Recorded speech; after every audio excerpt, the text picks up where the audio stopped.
Time now to sample Ducati's middleweight ripper, the 749 Dark. Based on its World Superbike-ready big brother, the 999, the sleek 749 is basically a scaled-down version of the full Monty Superbike. The main difference being obviously smaller slugs internally and a slightly smaller rear wheel.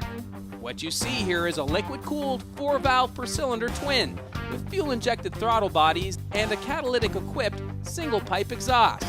A 6-speed gearbox and dry clutch deliver the ponies, while a 43mm inverted Showa fork mounted with 320mm semi-floating discs handle the stops. So how does it all work? Well, that's kind of tough to say because our guest road tester this week, Mark Russell, and myself just couldn't stop ourselves from constantly standing back and staring at this machine's beautiful detail. Well, Mark, when I talk about my first impression of a motorcycle like this, I hate bikes like this because you can't walk away from them. There's just so much to look at. It's pretty cool for sure. And it's everywhere. It's a work of art everywhere you look. And it looks mean in this color. Yep. Which is, it comes in 3 colors, red, yellow, and dark. Mm-hmm. Which is a cool name. Did you ever think you'd find yourself approving of a dark motorcycle? No, actually, I would find it hard to choose between red and yellow because they're both so cool. But when I saw this, it looks sinister. It's got a cool name, and it looks great in dark.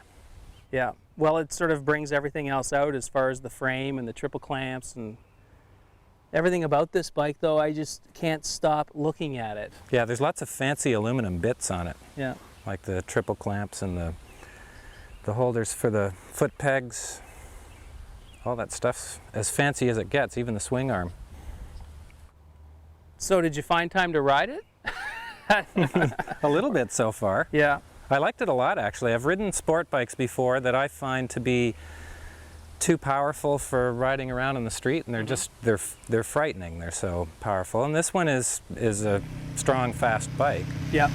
But because it's a V-twin, it seems a little more friendly. Yep. Still fast enough to do crazy things with, but easy to use. And you don't have to be revving the snot out of it to have fun, right? Because you've got that torquey V-twin engine. Yeah, you can just There's a lot of usable power. Yeah. There's a long highway ride to get here, and I thought that my hands and feet would be numb by the time I got here. There is a little bit of a vibration, but because it's a V-twin, the vibration's a slower frequency, and it's actually fine. So the motor, although it's a twin and not seemingly as smooth as a 4-cylinder, it's actually as smooth as it needs to be, and I found the bike really comfortable on the highway. Yeah.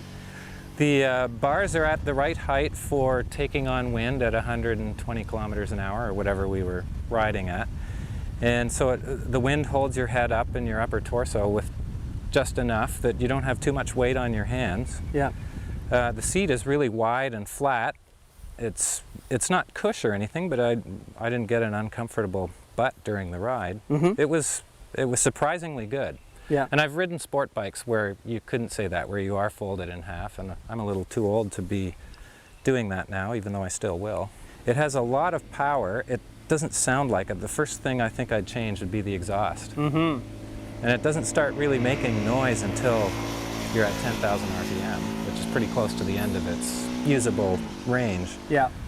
And that's when it starts to sound good. Yeah. But it's a modern bike. It has 2 catalytic converters. It's got lots of stuff making it too quiet to be the way you want it. Yeah. Ducati's always been known to have the big Brembo brakes. Stopping power?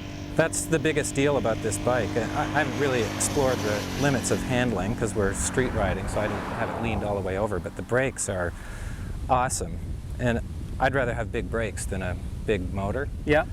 The gauges are cool, and there's a couple of electronic bits you can cycle through to pick up oil temperature and water temperature and trip distance, all that sort of stuff. I played with that a little bit. The mirrors are kind of neat. They swivel inside a housing, but like almost all sport bikes, they're completely useless. You have to pick your arm off the bar and look underneath it to see behind you. Yeah. Anything let you down? There's a catalytic converter underneath the seat, and I have to say in the city it got mighty hot. Yeah.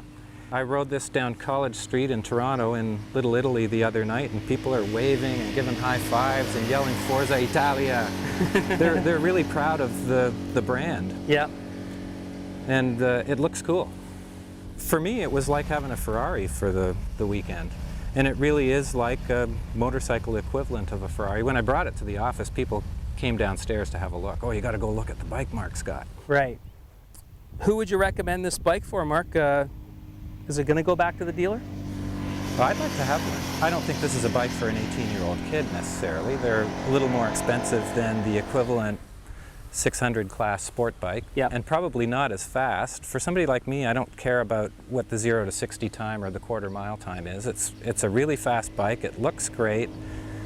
All the details are artfully executed. Mm-hmm. Those are the kind of things I would appreciate, and I think the market for this bike are people like me who want a special bike, yeah, and will pay a little extra for it.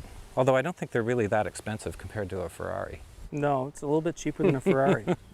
But you certainly get that cachet, right? Yeah, yeah. Nice. Well, listen, thank you very much. I really appreciate you riding all the way out here. Now you got to ride all the way home. Oh, yeah. Tough job. Somebody's got to do it, but thanks for doing it, Mark. Thanks, Dave.